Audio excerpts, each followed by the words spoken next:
Hello, everyone. My name is Jaydira Del Rivero. I am a medical oncologist and board certified endocrinologist at the National Cancer Institute in the National Institute of Health. Now, what we're going to discuss is about understanding neuroendocrine tumor guidelines. It's important to know the basics of what are clinical practice guidelines. Clinical cancer guidelines are evidence-based recommendations on the best practices for prevention, diagnosis, treatment, and management of cancer.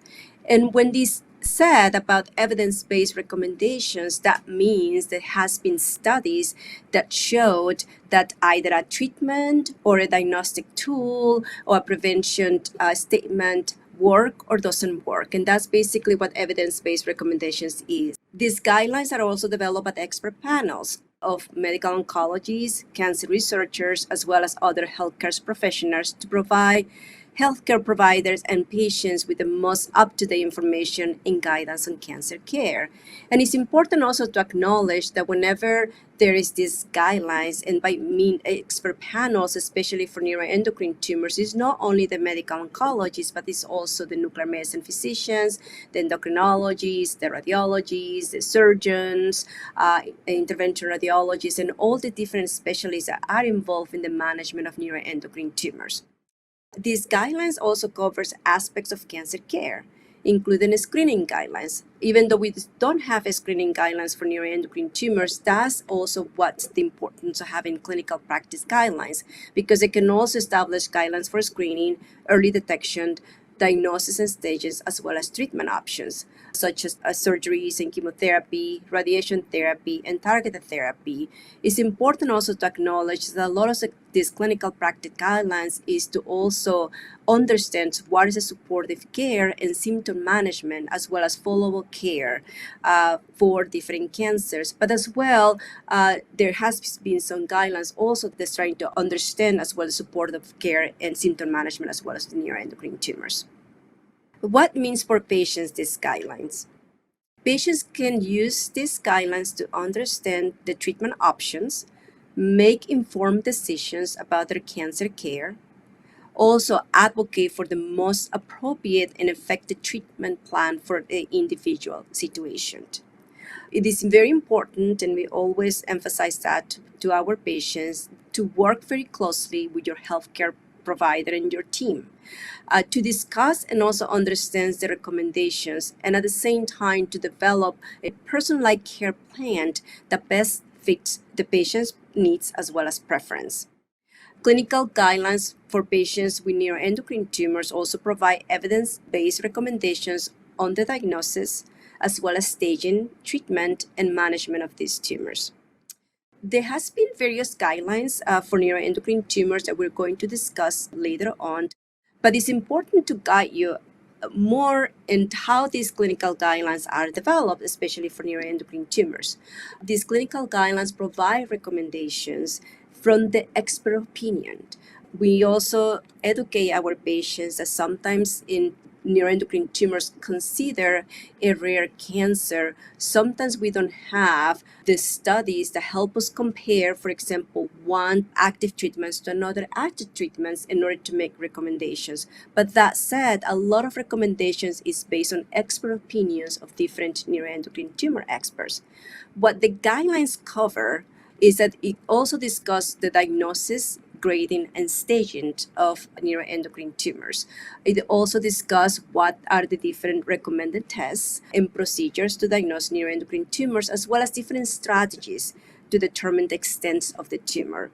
We know that neuroendocrine tumors, the classification of neuroendocrine tumors can be quite complex because we have different grades of neuroendocrine tumors, as we all know and you have heard throughout the conference today, to understand the difference between well-differentiated neuroendocrine tumor as well as the poorly differentiated or neuroendocrine carcinoma, and what the Ki-67 is important to differentiate between grade 1, grade 2, and grade 3.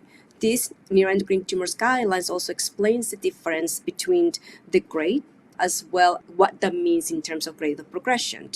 Moreover, these guidelines also explained what is extension of neuroendocrine tumors, whether it's localized, whether it's still localized, but it's also present in other parts near the area of origin, or whether it has spread to other areas. For example, like the liver, we know that neuroendocrine tumors spread to the livers, and we also need to understand by doing different scans in order to determine the staging. And that's kind of like the difference between gradient and staging. And that's something that is also recognized as well as these neuroendocrine tumor guidelines. It also provides recommendations in terms of the treatment options.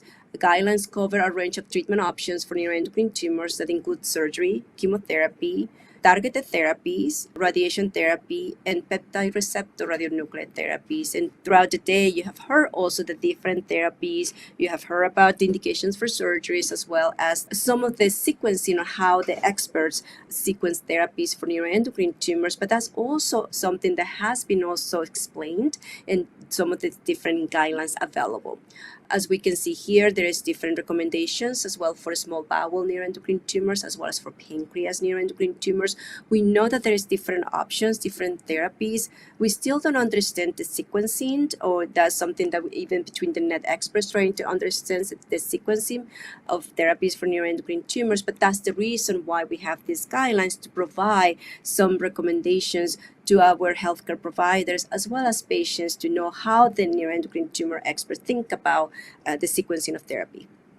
It's also important to understand the follow-up care and what does that mean for patients. The guidelines also provide recommendations as well as monitoring and follow-up. How often do we need to do scans? If a patient had the neuroendocrine tumor resected, what does that mean in terms of follow-up? So how often do we do scans? How often do we recommend a 68 gallium dot that they scanned? If we have side effects to different therapy, how do we manage the side effect?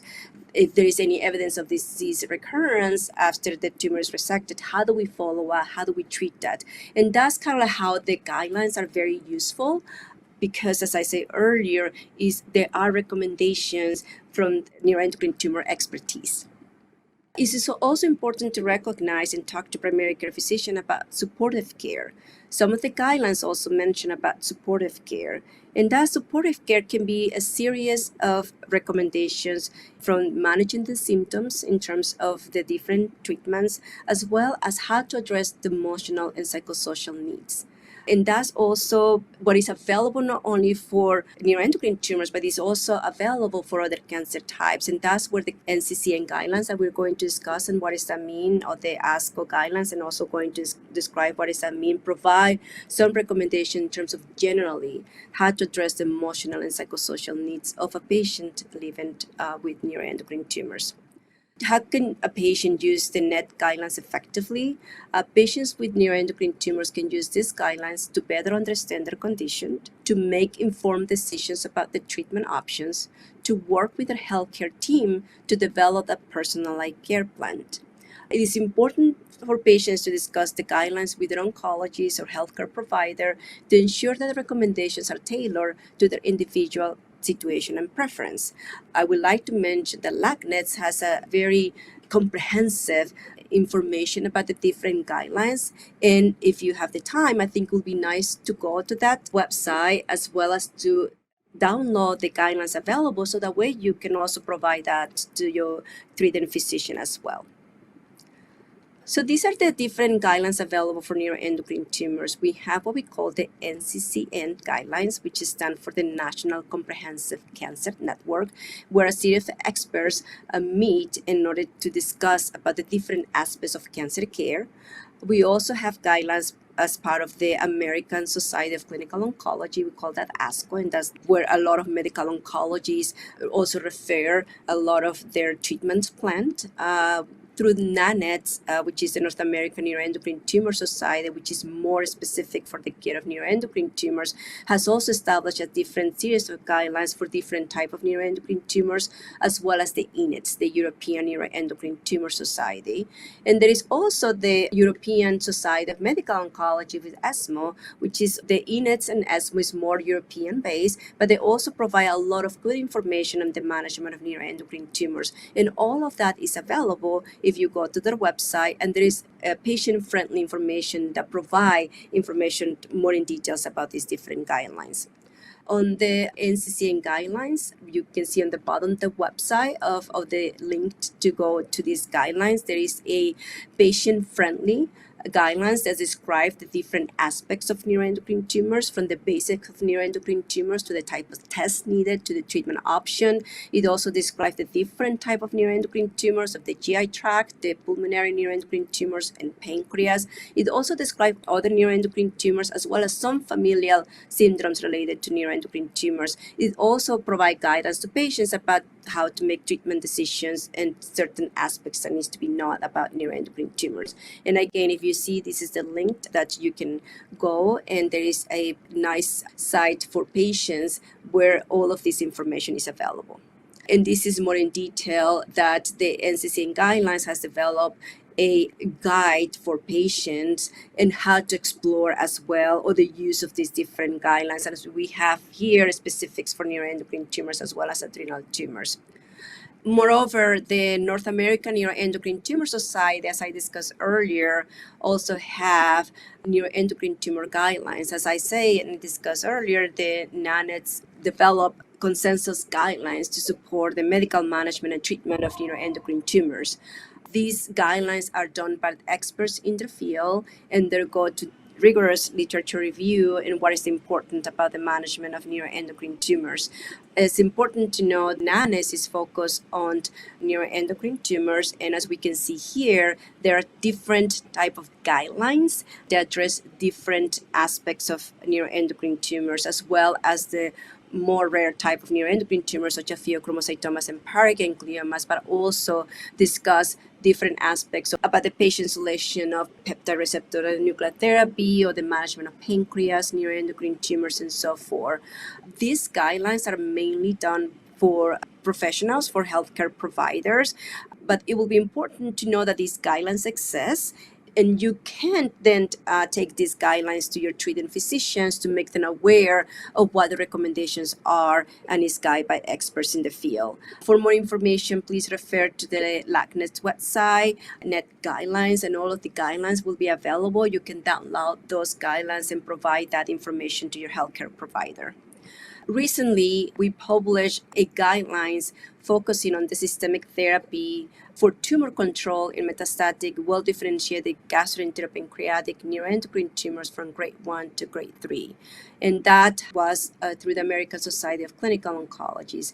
These guidelines were published as petition from many of the NET experts, since the American Society of Clinical Oncology also reached a wider about medical oncologists in practice and medical oncologists in the community. And because of that, we felt that working on these guidelines can provide a guide for medical oncologists in the community on how we manage patients with neuroendocrine tumors. And this information is also available in the LACNETS website. This is a very busy slide, and this is just a treatment algorithm of how the experts with neuroendocrine tumors treat patients with well-differentiated NETs from grade 1 to grade 3, and all of this was based on the consensus that was published on the ASCO guidelines. And these are the different information on how we treat patients. This is something that you have heard throughout the day, so I will not go into detail, but you will have access to this information and you will have access to these guidelines in the LACNETS website. And with that, I would like to thank you for your attention. I always like to end that individually we are one drop, but together we're an ocean, to put all of this together. I would like to thank LACNETS for all of the work that they're doing for the care and support for neuroendocrine tumors. There is so much good information that you can refer there today, and I hope you enjoy the rest of the meeting. Thank you.